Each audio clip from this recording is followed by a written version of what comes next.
আসসালামু আলাইকুম everyone, this is me Ishrat Jahan বুশরা।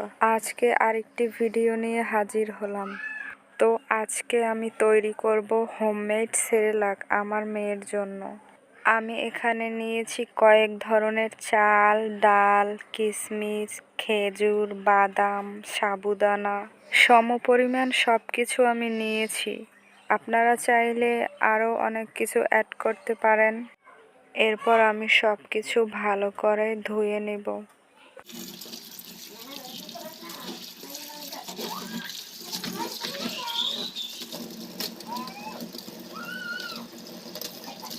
এই তো সুন্দর করে ধুয়ে তারপর চলে এলাম ছাদে রোদে শুকাতে। তো আমি সুন্দর করে এগুলো নেড়েচেড়ে শুকাই নেব। এই তো আমি ব্লেন্ড করে নিয়ে এসেছি। তো রেডি আমার হোমমেড সেরেলাক।